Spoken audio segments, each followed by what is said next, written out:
Thank you. Hi, everyone.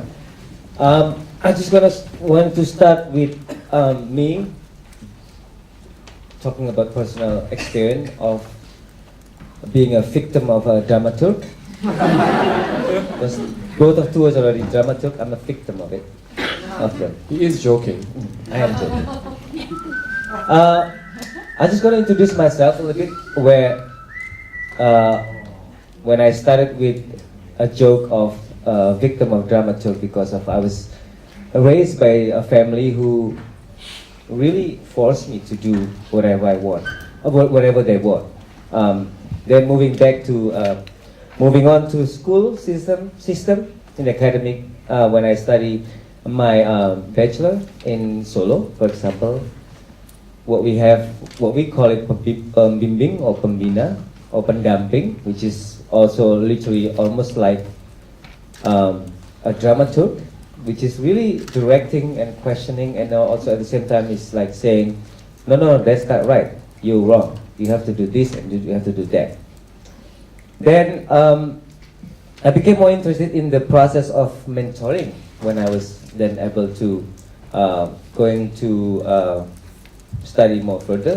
When I was getting my Master of Fine Art degree at UCLA, it is more about advising, what we call advisor, in the production of creating a work, which is, then I realized that it's actually a step-by-step that I was looking at back at my past, doing dancing and performing within my family, and then doing the dancing and performing with the school system in the bachelor degree, and then during my time at UCLA, doing my MFA degree, is really totally become more clearer and clearer, where there is a lot of raising question from this advisor or mentoring, and share more specifically the technique and artistic needs and shape idea and concepts and boil down to the work more.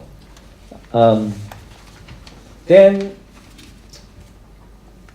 both process, all of the process that I was mentioned before, it's actually leading toward the process between dramaturgy and choreography. As then, at that time I was understanding more about what is forcing, and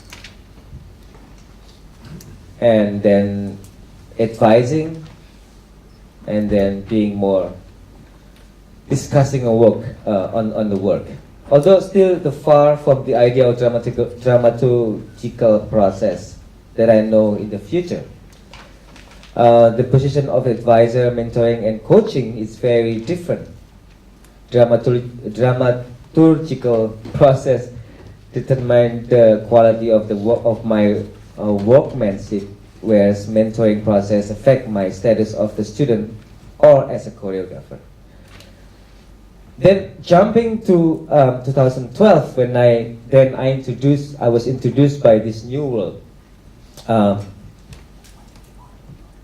this underwater world, the world of diving and the culture of dance in the eastern part of Indonesia. This is what I'm going to talk more about my recent work of book that I did. Actually, the last performance was here in Esplanade, in this theater, Cry Jailolo. I was working in a festival who is doing a festival who's really in the major festival who's focused on the raising of local arts and culture toward the community of tourism. It's a trend that running across Indonesia within the 34 provinces in Indonesia, each competing to make a festival that lifts the local culture into a tourism opportunities. My time there involved with then I was meeting with this what I call a new world, where I was able now. I'm not even dancing and a dancer and choreographer. Now I'm a diver, a really professional diver. I just got my rescue license. Thank you. So the process of then what I call silent tourism project, which is actually inspired by diving, inspired by the destruction of the coral inspired by this the youth there that really not having a lot of opportunity to achieve their dreams and so on. So then I create Cry Jai Lolo, which actually performed first time in Aswara in Malaysia, in Kuala Lumpur. Then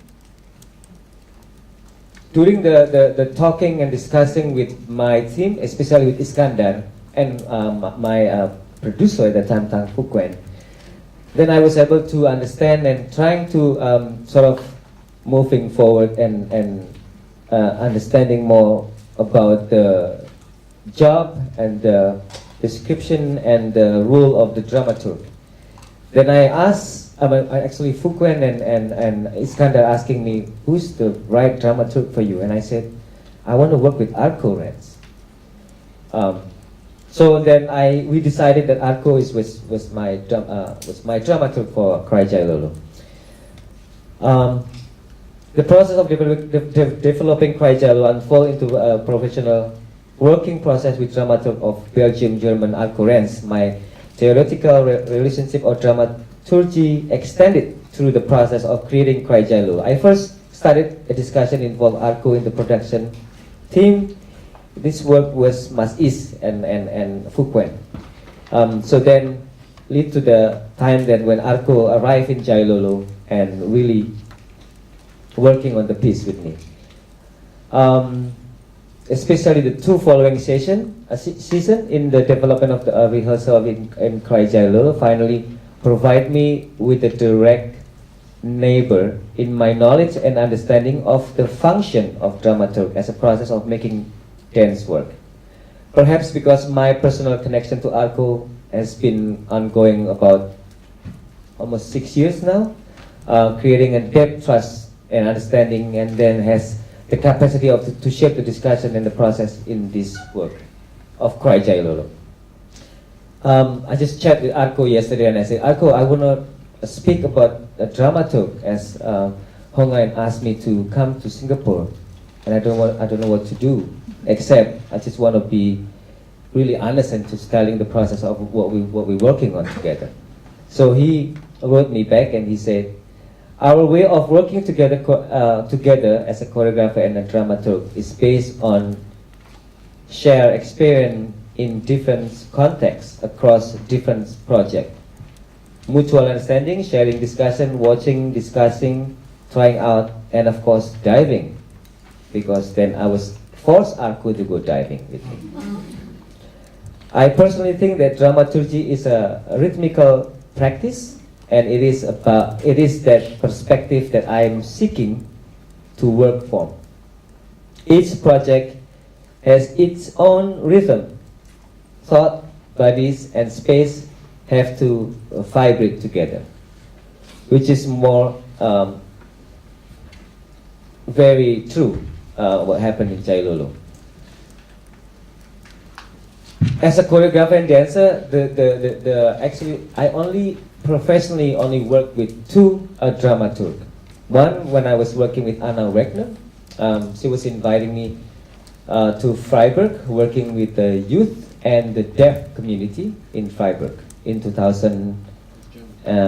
Germany in 2012. Then I was realizing more as working with Anna, also as a producer of the festival, working as the how do you call it?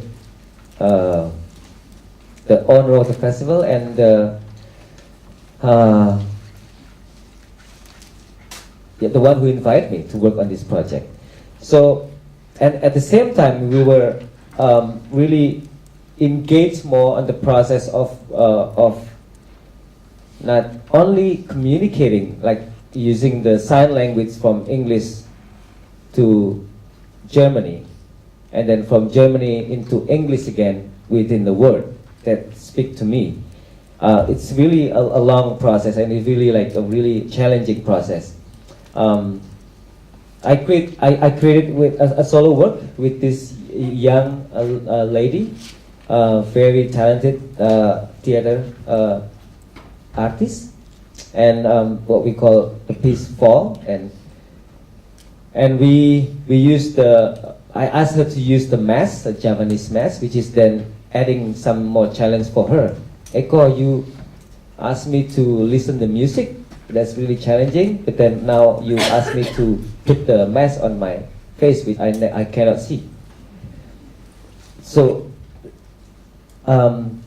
involving Anna in this project is really not only just translating, but also working really deeply and discussing more about what I feel and what Lua feel. Lua Lina is the dancer that I work with in Freiburg. As a dramaturg, Anna was, oh my God. Okay, I'm gonna skip Anna. You can ask me later about Anna, but she's very good. I'm gonna go jump to Arko because I'm really looking forward to objectifying Arko right now. Yeah. Can I? Oh, how do you? Oops.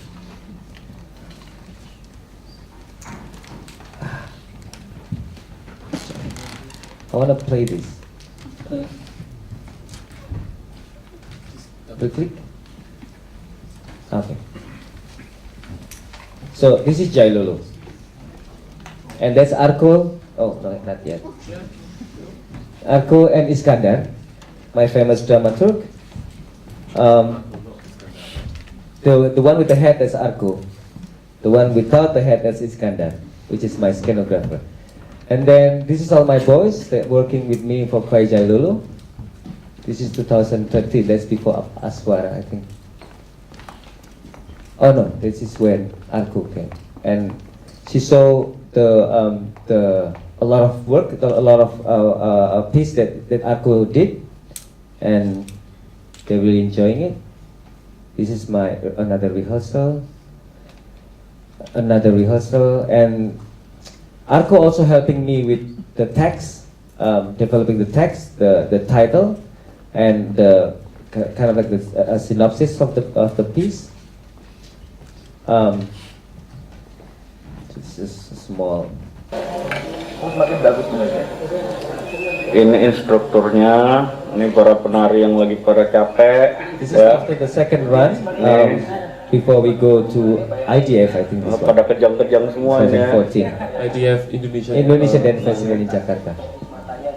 That's where actually we have the Indonesian premiere after Aswara.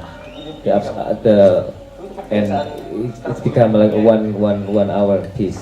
And Arko intensively working with us 2 seasons, 3 weeks each season in Jailolo. And yeah, okay. And of course diving, as Arko also now is a diver. And then we also going to the mangrove. Okay, last one.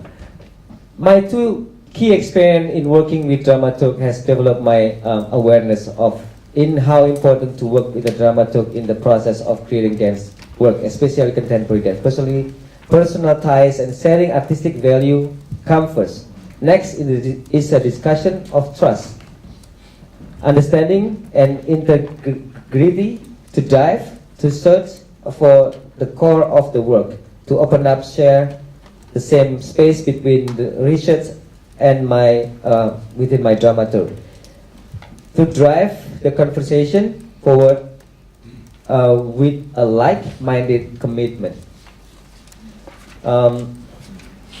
Okay, conclusion. To work with a playwright or dramaturg from 2 actually was German, Arko and Anna. Fortunately, it really make me understand if and raising a question. Raising a question if I will work within the Indonesian dramaturg. To work with a dramaturg from Indonesia who has not the same understanding of culture and who has the same understanding of culture and content might actually not allow for open space of interpretation and interpretation for wider audience. Possibly ego and personal understanding of the treatment will be more important than transparency. This jeopardize the context. For me, from my experience, confidence and skill is not the main requirement to work together with a dramaturg.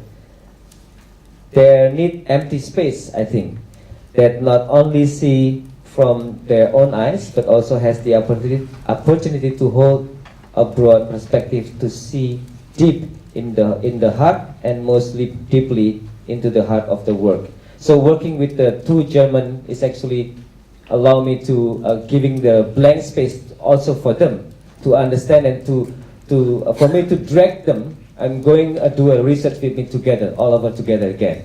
So it's not about, because he or she know the same experience, same culture as me, make it more easier. But I think within the different context of cultures and different context of all perspective, I think it's more giving a challenge to open up the more depth discussion and really into the work together. Thank you. Thank you. I think there's a certain reshuffle of seatings required. While that's happening, I'm just going to fill in a little bit of blank for Eko, because I do know this work intimately.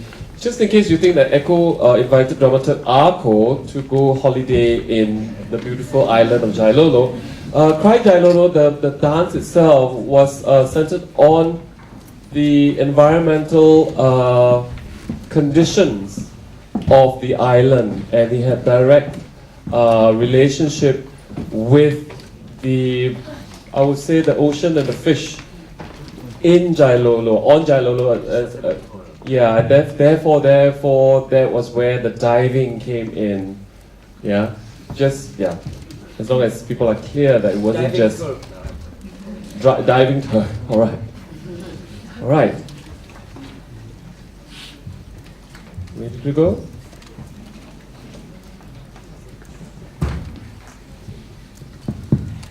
Hello. I was just checking. Hello, thanks so much for having us both here. I've been sort of thinking over the last day and a half about the way that Lachlan and I work, and in fact the opportunity for both of us to come here has been great in terms of us thinking and talking in a way that we haven't actually done before. So I'm going to start maybe by giving a few bullet points that I was writing yesterday during the first day of the symposium, which was that Lachlan and I are creative partners who make live performance together. And we've been doing that for more than 15 years now. And I think that's probably the most important thing that I'm going to say, because there's something about that relationship that we're going to try to trace a little bit today. My next thought was, we think dramaturgically together. And that led me to two things.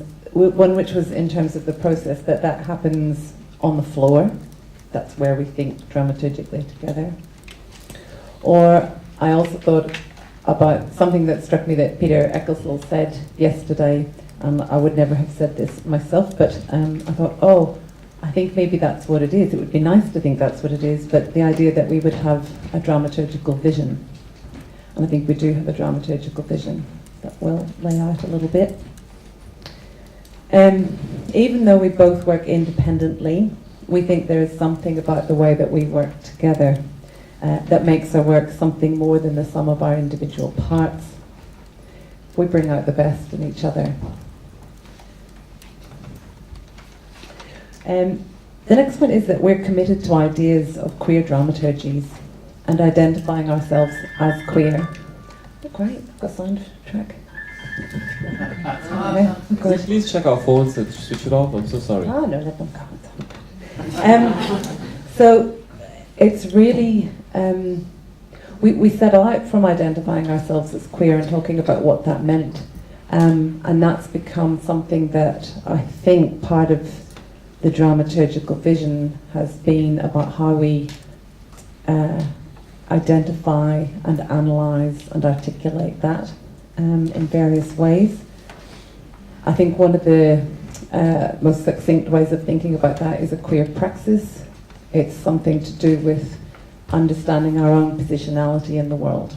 We think queerly because our existences are determined by various factors, and so our lived experiences are of course in conversation with the work that we make. And they drive the politics of all our work, and define what we choose to make. And really, in terms of thinking about queer dramaturgy, it really defines the processes and how we work. This one I don't know whether to say or not, but I'm going to say it now. I'm speaking for you here, so you might want to disagree, don't know. Have you got your mic on? We find discourses on dramaturgy often still very normative, even though, and that's in my terrible writing in big letters, even though they're often quite satisfied with themselves because they are perhaps post-dramatic or quite radical formally, when in fact sometimes I can feel that they're still largely not thinking about, the non-normative perspective, the queer or maybe youth positions, or older people or different classes, or different ethnicities, or people living with disabilities. And the way I was thinking about that is that when we think queerly, or when we think about a queer dramaturgy, it's something about pushing at the edges of those discourses of dramaturgy. As part of that as well, as part of a queer dramaturgy, we end up thinking quite a bit about ethics. And that queer praxis I was talking about really has something to do with the intersection of queer and ethics. In the last while I've been thinking about ethics as dramaturgy, or dramaturgy as an ethical practice. And that ties in with many of the conversations we've been hearing about the cultural mediator, those sorts of relationships that are so vital. We're talking about various things, this is just coming from the conversations yesterday, the various points. And so one thing I wrote was, well, I write about the work, I'm an academic, and so I sometimes write about Lachlan's work as a writer, so the dramaturgy of his writing. And sometimes through practices research, so my PhD was a practices research PhD at Melbourne, where I was taught by Peter Eko, and really so much of my thinking comes from Peter. And it's really important, I think, for me to acknowledge that lineage that comes there, that will come back in when I think about teaching dramaturgy as well. So I write about my work as well, and that's part of a dramaturgical thinking, and practices research has allowed that real depth of thinking that is, dramaturgical practice. And I write about our work. Then it occurred to me that what we're not really very good at is archiving and documenting. We've got a little bit better, but if you do think about those queer practices, and they start off very much on the outside of the mainstream, and they're not very well funded. And sometimes people don't like the word queer in applications or various things. Then things are made, and then of course you go, oh, wouldn't it have been nice if we had the video of that? But we don't. We've got better at it. And I suppose the last thing that I would say then, and it really came through all those conversations and my little stroke yesterday about, eliding conversations about dramaturgy into the Dramaturg. We are most usually defined as a writer and a director. Lachlan is a writer and myself as a director. But I think it's something more symbiotic than that sounds. So I would go back to that initial point about how we think dramaturgically together. So, everybody disagree, you know. So what we're going to do today is really try to think about what that process has been, and by looking at the beginnings of our work together as collaborators, and then a recent work. Yeah, is this one on? Yeah. All right, okay. Yeah, so Alyson and I met in Melbourne about 16 years ago now. And I just actually finished, I graduated from Victorian College of the Arts, and Alyson had just moved to Australia. We were working on a community arts project that was for young gay and lesbian people at risk. I've never really been quite sure what they're at risk of when I get back in that group. We were working on this project together, and I think what brought us together was actually a kind of shared horror at a lack of dramaturgy and a lack of process. I don't think we would have necessarily articulated that so clearly then, but they got a director and they'd got a writer on board, and basically we just spent our time eating biscuits, and we're being paid for it. There's this really strange kind of experience of having ideals of, and imagining what this project could be, and then actually beginning this project and realising that there was no process, there was no dramaturgy. And I think what that did was that then kind of brought us together. I'd been working on a play that I'd been writing while I was studying directing, because I think I realised that I didn't have the skill set to be a director. Mainly I find working with actors a little bit tiring. I showed Alyson this play that I'd been writing, and I'd shown it to a lot of people, and we have this thing going on in Australia at the moment, I think, or maybe it's always been going on, I don't know, where you show people plays if you're a playwright, and there's a general expectation that people will then read them. And what was quite remarkable about the moment of me showing Alyson this play was that she actually read it. And so that was kind of the first step in our relationship. Not only did she read it, she then came back to me and didn't want to fix it. She didn't want to tell me what was wrong with it, or sort of treat the play like it was some sort of a sick bird that needed to be put in a tissue box and cared for. She actually wanted to work with me on it, and so our relationship began from a very warm offer that wasn't kind of encased in criticism or expertise, or that sort of need to fix it up. And I think that's where the foundation of our work has kind of really begun. And then we kind of talked about the sort of thing. I think that I work with a lot of other dramaturgs as well in Australia and other places as well, and I think what really makes our work quite distinct is that the actual joy of working, working in a spirit of generosity, and it's based on offers rather than, as I was saying before, that sort of sense that anyone needs to actually be fixing up work, and a real kind of honesty in the room, the way that we work with one another. So we went on to work on that first play together, Bison. And it's funny because, do you want to talk about the way that, I'm going to hand over to you now, but the way that happened? Well, Bison, you might have to click little things occasionally. How to do that? Just click that.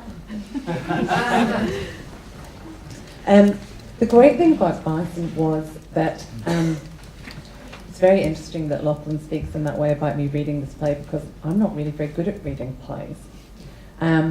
And I have to sort of acknowledge that on the first day of semester when I have a group of Masters of Dramaturgy students in front of me. I go, I'm not really very good at that part of it, literary dramaturgy. What I'm actually good at is performance dramaturgy. What I'm really good at is watching, that act of watching and seeing what things occur in front of me in real time and real space. And so we said about, when I read this play though, I loved it because the answers weren't in it already. It was really hard. It was extremely difficult plays to realise in time and space, because in the space of a sentence they can move you from one place to another. It's very, very fluid, and as the person who's got to realise it on stage, you have to find a scenography, a dramaturgy on the floor that is going to be as fluid and responsive and slippery as this language that he's given, it's also full of the most joyful metaphors that, Bert States, one of my favourite writers on theatre, talks about, a new metaphor and the impact of a new metaphor when suddenly something's put together for the first time.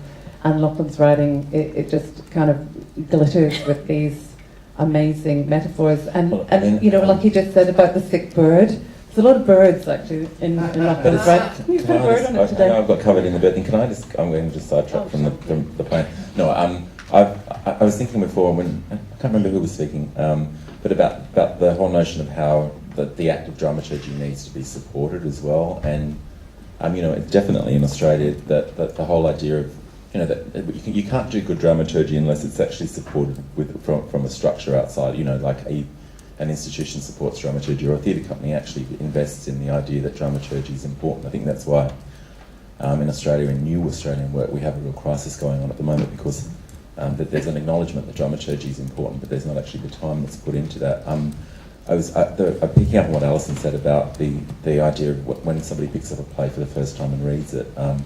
I've just done a Fulbright at a company in the States, and they have a team of people who read plays, and they're all really, really bright people, but they've all come from a particular school of reading plays, which means that you pick up a play, and it's almost, I'm not quite sure how this has happened, but you pick up a play and it can very quickly be dismissed, and often the plays that I found were being dismissed in that group, and we're talking about like a group of 6 Yale graduates, were that they would pick up the play and it wouldn't make sense, or it would have this kind of messy quality that I find really appealing in a play, and it would automatically kind of get dismissed as being something that was in need of this care again, this sort of. But I just thought that was interesting, because I think it's about that first moment of receiving the work, isn't it? Mm-hmm. Sorry to interrupt. Oh God. 5 minutes. Oh. Okay. So. Lachlan's first play, it's all really about the process today. The examples are really just by way of kind of getting towards different things we've moved through. I think we've got much, much better at thinking through this relationship between our lived experience of the world and the work that we make. So, Alyson, Lachlan's first play was very much, it was played for 7 performers, S and 1 to 6. And they moved through lots of spaces, gay male saunas, bars, all sorts of places. And so that we did in 2000, and then we did it again in 2001. And then I went to live back in the north of Ireland, otherwise known as Northern Ireland, where I'm from. I was working at Queen's University in Belfast, and I realised that what happens in a post-conflict environment like that is that over 30 years, there's been so much emphasis on whether you're Catholic or Protestant that, in fact, all discussions of gender and sexuality have been somehow erased and effaced. And I felt that Bison was the play to do there. And so Lachlan said, "Oh well, yes, great, let's do Bison, but we can't just do it. I'll have to rewrite it, because there's these growing numbers in HIV, and I can't do a play about gay male sexuality that doesn't take into account the growing numbers of HIV notifications, and also the impact of online dating, and probably their interrelationship a little bit too." So that then led to a process of kind of cultural translation, but also a rewriting of the script.